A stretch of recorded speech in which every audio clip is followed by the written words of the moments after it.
Hello, my name is Burke Hedges, author of the best-selling book, The Parable of the Pipeline. I open my book with a story about Pablo and Bruno, who take two very different paths in their quest for financial independence. What you're about to see is the delightful animated story of their adventure. So, sit back, relax, and enjoy the life-changing lessons in The Parable of the Pipeline.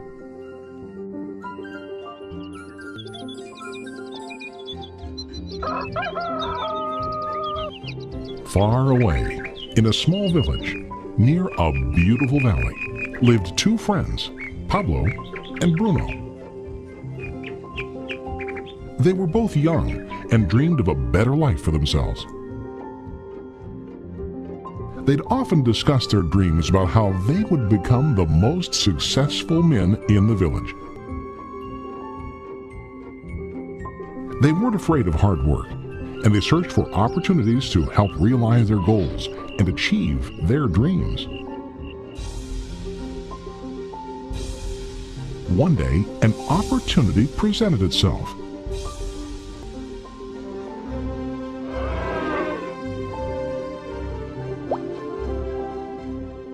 The mayor of the village decided to hire two people to bring water from a spring up on the mountain, across the valley, back down to the village.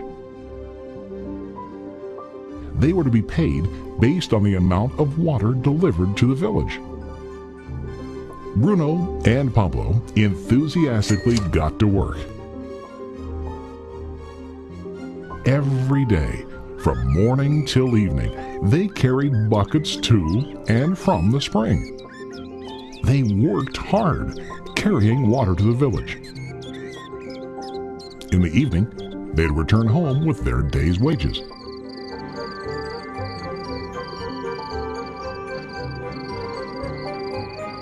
Bruno was satisfied with his work and the money he earned.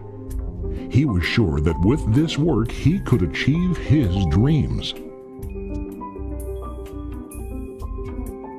Bruno thought that to increase his wages he could use bigger buckets to bring more water each trip.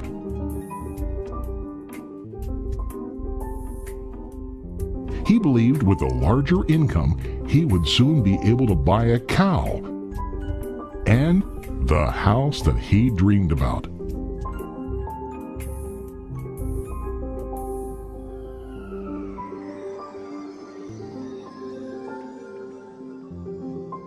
Now Pablo was not satisfied. At the end of the day, his back and hands ached and he was exhausted. He was looking for an easier way to earn more. One day an idea occurred to Pablo. He imagined building a pipeline to deliver the water from the mountain spring to the village. With this pipeline, he could get more water to the village without carrying buckets back and forth from the spring to the village. Soon, he got very excited about his idea and began to plan. Pablo, of course, shared his idea with his friend Bruno and asked him to join with him to work on and help build the pipeline. Bruno thought the idea was crazy. All Bruno could think about was what his money could buy today and how to get it quicker. He felt that building a pipeline would slow him down and delay him in achieving his goals. Instead, Bruno got bigger buckets and went more often back and forth fetching water. He was sure that with this method, he could make more money. Pablo decided to build the pipeline on his own. He understood that it would not be easy to build, and it would take time to complete the pipeline. Pablo knew that it could take several years to finish, but he set his mind on his goal.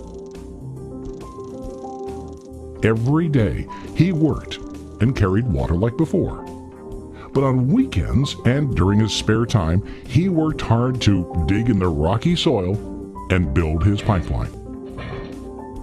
In the first month, there was little to show for his work.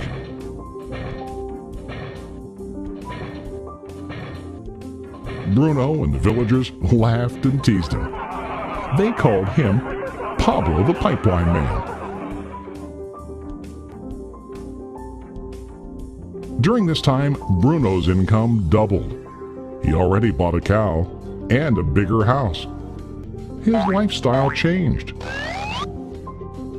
He now spent time after work in the bar, enjoying his hard-earned wages from delivering water.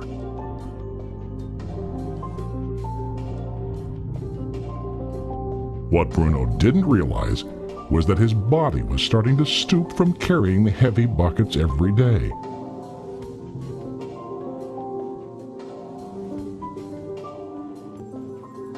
His face looked worn and his body tired. Soon, he began to carry less and less water due to the wear and tear on his body.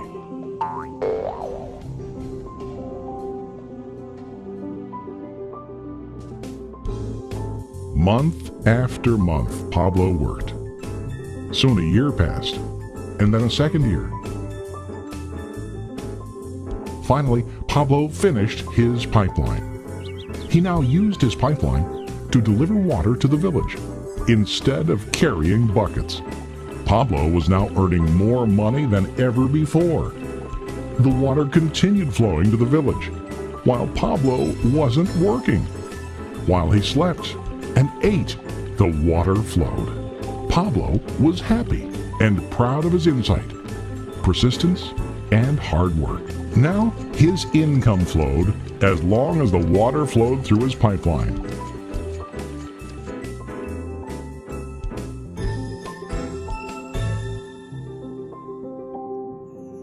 The story of Bruno and Pablo is a reflection of life. Their jobs symbolize what most people do to earn money. Bruno gets his money using buckets. He goes back and forth, carrying his buckets from the spring to the village in exchange for money. To increase his income, he either has to go more frequently to the spring or to use larger buckets. It's common in real life to increase our income by working harder. For example, working overtime or getting a second job. We also increase the size of our buckets by accepting a higher paying position, which often includes spending more time on the job. Most of us exchange time for money like Bruno. We know that every person has only 24 hours in the day and that it's not possible to use all our time to work. The most difficult time comes when we can no longer exchange time for money due to age, health, or other reasons. Then, our income stops. Now let's review what Pablo did. Very wisely, Pablo did not exchange all of his time for a limited income, but he used some of his time to build a pipeline. He knew that the pipeline would bring ongoing income as long as the water flowed. An ongoing income that multiplied the time he worked each day. Pablo knew that someday, maybe because of age or health, he would no longer be able to exchange his available time for money. Pablo knew that if he could make his idea of a pipeline work, then he only has to do the hard work of building the pipeline. After the pipeline was completed, Pablo was able to monitor and maintain the flow of water to ensure that his income will continue. Pablo has shown us that to earn an income, we don't always have to directly exchange time for money. There really are better ways. How about you? Are you still like Bruno, who directly exchanges time for money? Or do you want to be like Pablo, building and maintaining a pipeline for ongoing income?